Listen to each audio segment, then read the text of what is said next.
स्वामी अभिमुक्तेश्वरानंद खुद को ज्योतिष पीठ का शंकराचार्य बताते हैं, लेकिन प्रशासन उनके इसी दावे पर सवाल उठा रहा है।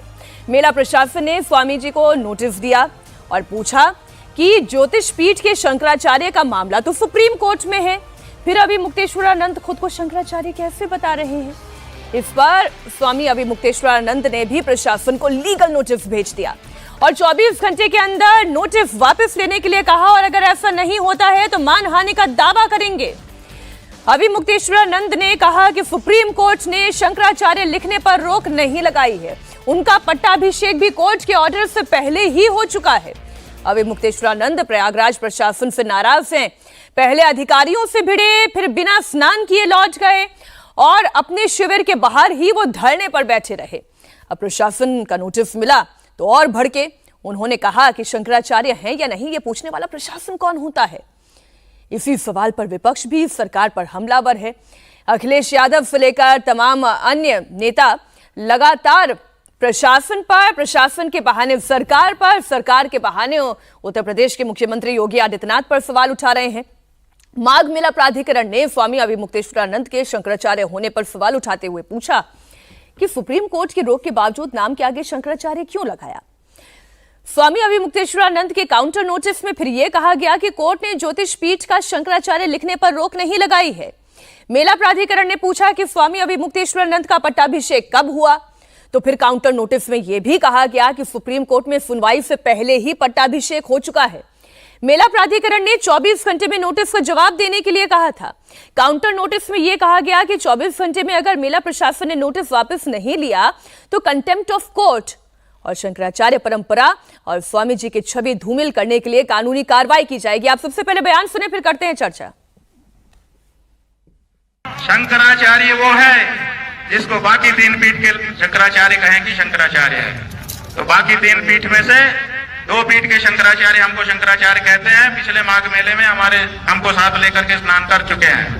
जब स्वयं श्रृंगेरी के शंकराचार्य जी, द्वारका के शंकराचार्य जी हमको कह रहे हैं कि हम शंकराचार्य हैं, हमको साथ में लेकर स्नान कर रहे हैं, तो आप किस प्रमाण की आपको जरूरत है?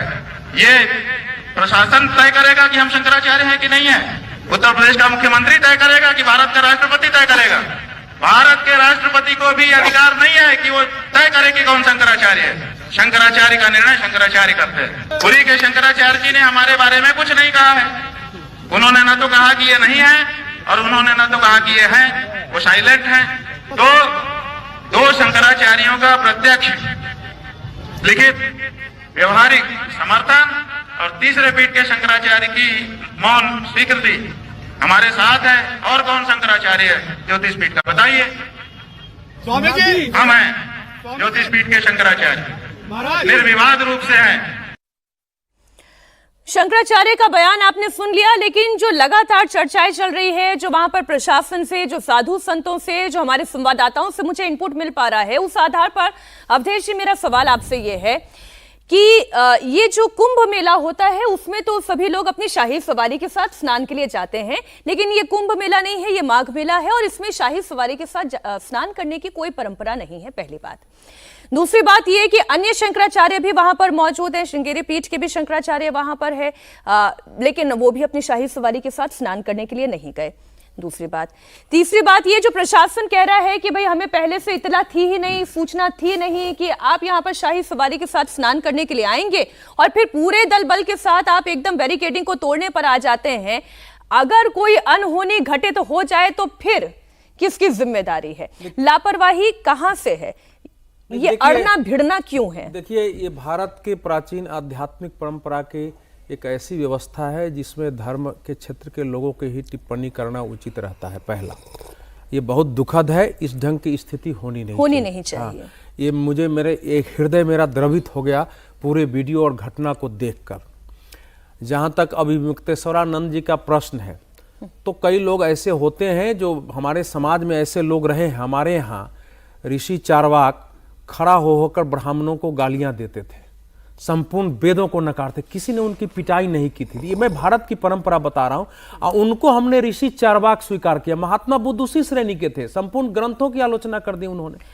तो अभी जो विवाद है, देखिए अभी जो विवाद है इस समय, इसका दो पहलू है। सर, सरकार को हिंदू विरोधी कह दिया गया, सरकार को साधु संतों का विरोधी कह दिया गया, सरकार के ऊपर आक्षेप लगा दिए गए कि अब ये जो तस्वीर है ये हार का कारण बनेगी योगी आदित्यनाथ की। देखिए ऐसा है कि योगी आदित्यनाथ जी की सरकार में अगर साधुओं पर पिटाई के वीडियो जारी होंगे, पुलिस धक्का मुक्की करेगी, तो ये प्रश्न उठेगा। क्योंकि 2015 सितंबर में जब अखिलेश यादव की सरकार ने इन्हीं शंकराचार्यों और संतों को पिटवाया था, लाठी चार्ज हुआ था वाराणसी में, जब गणेश विसर्जन को लेकर के, और उन लोगों ने रोक लगाई थी, और उसके बाद ये लोग धरने पर बैठे थे कि गणेश मूर्ति का विसर्जन करना हमारा अधिकार है। योगी आदित्यनाथ ने उस समय बयान दिया था कि संतों पर लाठीचार्ज नहीं होना चाहिए। ये कहना, ये किस शास्त्र में लिखा हुआ है कि माघ मेले में आप शाही सवारी से नहीं चल सकते हैं?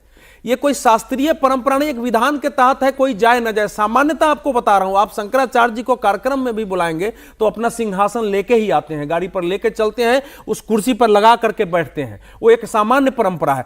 अगर ये नहीं करना है तो प्रशासन को पहले से जाके बातचीत करनी चाहिए थी वहां प्रशासन को। लेकिन प्रशासन से तो सर बात ही नहीं हुई ना, समस्या भी तो ये है ना। मीनाक्षी, इसको गलत तरीके से अखिलेश यादव भी इसको राजनीति बनाने की कोशिश कर रहे हैं। उनका खुद का व्यवहार रहा, 2021 में उन्होंने माफी मांगी थी, लेकिन जो कुछ भी हुआ है, ये पुलिस प्रशासन को, मेला प्रशासन को अधिकार नहीं है पूछने का कि आप शंकराचार्य कैसे हैं। जो विवाद है वो साधु संतों के बीच का है, वहां तय होना चाहिए। प्रशासन क्या कह रहा है वो भी हम आपको सुना देते हैं, क्योंकि प्रशासन ये कह रहा है कि तमाम इंतजाम करके रखे गए थे, लेकिन पहले से अगर इत्तला दी होती तब बेहतर होता। आपने इत्तला दी नहीं, आप वहां पर अपनी शाही सवारी लेकर आ गए, कोई बड़ी अनहोनी हो जाती तो फिर क्या होता। एक बार अधिकारियों का बयान भी हम सुना देते हैं। 18/10/2022 का सुप्रीम कोर्ट का क्लियर जजमेंट है, और उसी जजमेंट के क्रम में स्वामी जी को रिस्ट्रेन किया गया है शंकराचार्य के प्रोटोकॉल किसी भी तरह से देने से। और तब से लेकर अक्टूबर 2022 के उस सुप्रीम कोर्ट के जजमेंट के बाद से, तब से लेकर अनवरत रूप से आज तक कभी भी मेला प्राधिकरण या मेला प्रशासन के द्वारा कभी भी स्वामी अमृतेश्वरानंद को कभी भी शंकराचार्य के रूप में प्रोटोकॉल नहीं दिया गया है, चाहे वो भूमि आवंटन हो, चाहे सुविधा हो। क्योंकि अगर ऐसा मेला प्रशासन करेगा जिसके लिए स्वामी जी डिमांड कर रहे हैं, तो वो सुप्रीम कोर्ट की माननीय उच्चतम न्यायालय के आदेशों का अवहेलना होगा। अखिलेश यादव इस पर अब पॉलिटिक्स कर रहे हैं। अखिलेश यादव ने लिखा है कि शंकराचार्य से सबूत मांगने वाले खुद प्रमाण पत्र दें। बीजेपी और उनके साथियों की सोच इस हद तक गिर जाएगी, ये किसी ने सोचा नहीं था।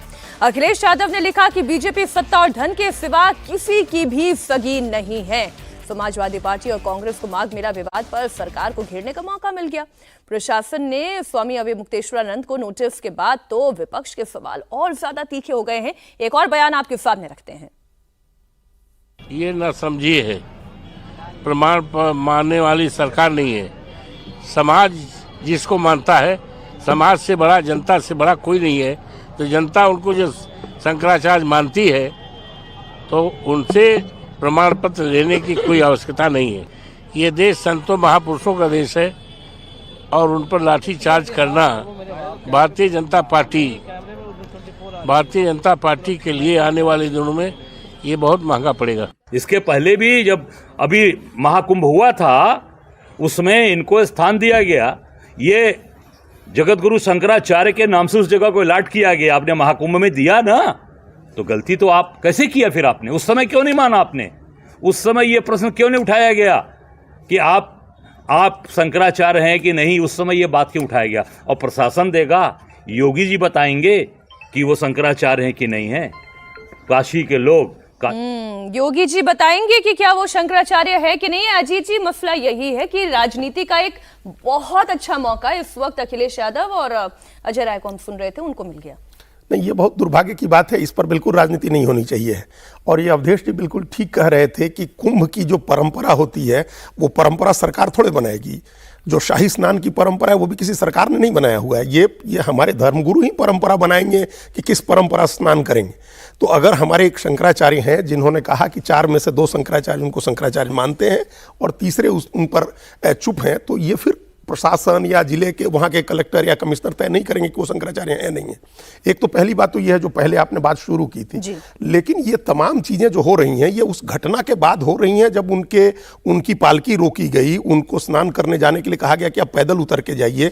एक साधारण, आपको हम कह रहे हैं, हम चूंकि जा करके हमने देखा हुआ है, एक साधारण विधायक या पूर्व विधायक या रिटायर्ड अधिकारी पहुंच जाए तो पूरा अमला जमला उसको घाट तक ले जाकर के, संगम तक जाकर के स्नान करा करके ले आता है। एक पैसे वाला व्यक्ति चला जाए, एक धनपति चला जाए तो उसको संगम तक जाकर के स्नान करा करके लोग ले आते हैं। और हम लोग के एक शंकराचार्य को अगर वो जा रहे हैं तो उनको कहा जा रहा है कि आप पैदल जाइए, कोई प्रोटोकॉल नहीं मिलेगा।